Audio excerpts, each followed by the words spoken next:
My name is Citlalli, Anahuac, and I'm a member of the Mexica movement. And my segment of today's presentation is to get a little bit more detailed as far as the background history of women of Anahuac.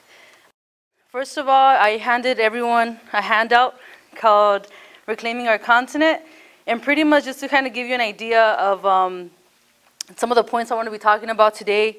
And on the back, I'm going to end the presentation with a poem. So feel free to read that. Now, first of all, I want to begin, why is it that the Mexica movement, we're actually focusing on women of Anahuac? And one of the things that, well, personally with myself, when I came across the movement, I was a hardcore feminist. I wanted to know what women did, how do we dress, what do we eat, were we teachers, were we any of these other social standards that we are today, because of the fact that that was what I was aware of as far as like junior high, high school. That's what I came across, and I never really saw the Mexican, Central American, Native women in that type of position in our society. So I was coming in very thirsty for that. And through learning our history, and again, we have to keep in mind that when we talk about the Mexican, Central American, Nicantlaca history, we need to be very aware that we're in a colonized state. Being colonized is something that is the web of our lives, but we're not really prepared, or we don't have the actual knowledge to be able to point that out. And I think once you put the backdrop that we are in a colonized state, that kind of makes everything a little bit more obvious to us. And it kind of gives you the tools to be able to point out certain traditions, certain culture, or so we think is our culture, certain mindsets, certain philosophies.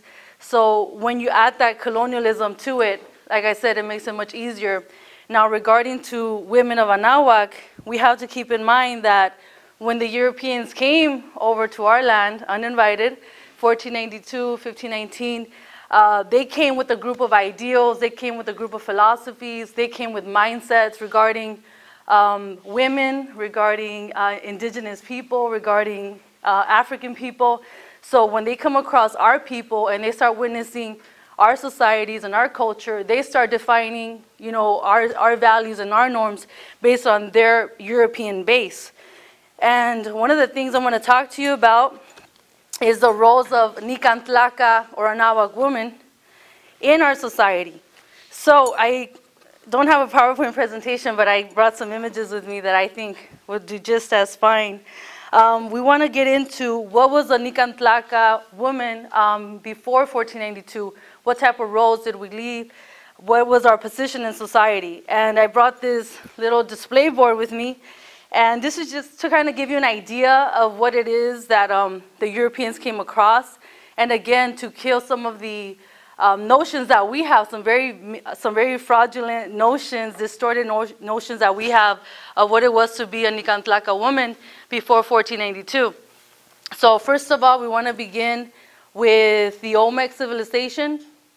And this is, I think they're actually predating it back to 2500 BC or around there, 2300 BCE. I need to get that date checked. But first of all, we want to kind of take it back to say the woman's role in Anahuac has been very well established, as can be seen in some of the art pieces that come from Anahuac. We have the Olmec figurine here. We have another Olmec female figurine here. And again, this is more than 4,000 years old.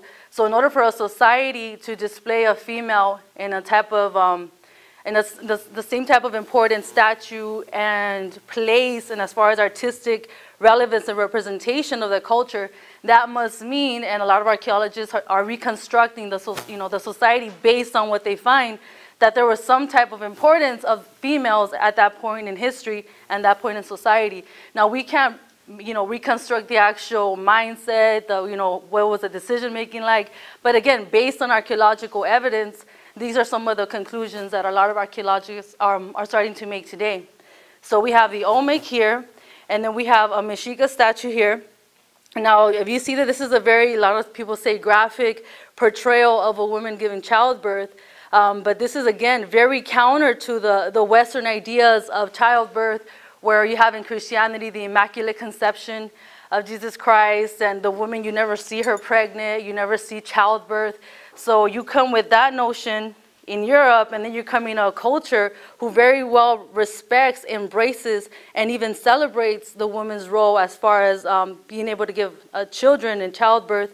And that's a huge contrast given against the Eurocentricity.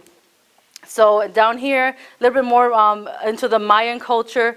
I've been trying to find out who the artist is of this beautiful painting. If anybody knows, please let us know. This is pretty much getting into the Mayan civilization, and there's a lot of information on Mayan queens. There's a lot of information on Mayan princesses. A lot of the decision making did partake a lot of women. Again, we're not to say that it wasn't 100% of women's world, it wasn't 100% of man's world, but it has a lot to do with the birthright. It has to do with the cities that you participated in, what family you belong to, what were the characteristics that you were going to bring on. So we have to really kind of clean our minds out of the very male versus female mentality that is very pertinent to European culture. So just to kind of give an example, some of the Mayan art here as far as women's contribution to society, we take for granted. Now we're like, oh, well, they're, you know, the view that we get of Nicantlaca women is that they were barefoot, pregnant, they didn't do much, they just stayed home, had babies. But when you look at European notions and their interpretation of our history, and you start reading some of the original sources, you're going to actually get into some of the details that are lacking and the interpretations that we get when it comes to Nicantlaca women. Down here we have, I believe this is Lady Shock. She's a queen, and I believe she was the mother of Jaguar Shield. We have that at the left, and then I just thought this was a very nice interpretation of a Mayan queen down here to the bottom left. Now, to be more specific on women's roles, and we like to emphasize on the Mexica culture, and the Mexica culture we emphasize on because there's so much more information on that civilization, you know, in contrast to the Toltec, in contrast to the Totonac, Zapotec, because of the contact, forceful contact that we had with the Spaniards. And what I brought with me today are reconstructions of some of the images from the Florentine Codex. And the Florentine Codex is a book that was written by a Spaniard priest by the name of Sahagún. And what he did was he was commissioned by the Spanish government to get as much information of the culture of the Mexica as far as theology, as far as education, the different roles that women and men played. And you would think, you know, oh, wow, that's cool. They want to know about the Mexica, they're gathering information. But when you really look into the history and you read between the lines, what they were trying to do was learn as much as they could of the Mexica culture to be able to better penetrate that culture and then mix it in with European religion, European norms and culture. And again, it's very European. You have to keep in mind that he was asking the children of the people that were already originally massacred by the Spaniards. So they had already been indoctrinated. They were already taught into Christianity. They already had a lot of European notions themselves, even though they were Nicantlaca. So some of the information still needs to be, again, questioned, as everything that we recommend. But there are some things that do sound consistent. And the more consistent they are, it's better for us to be able to draw better conclusions as far as, you know, certain truths, certain cultural norms, certain beliefs. So one of the ones that, as far as women, that we're going to be talking about is the role of a priestess. Now, this is a reconstruction, and it looks very similar to the Florentine Codex, if you guys are familiar with that. And pretty much, you know, when the Spaniards came across women who were, they called them matchmakers. Today, you know, what do we call someone who, you know, conducts the ceremony in a holy area, and, you know, and ties a knot, as you can see here, or has people that are going to live the rest of their lives together in sacred unity, right? The definition that we know today is a priest, right?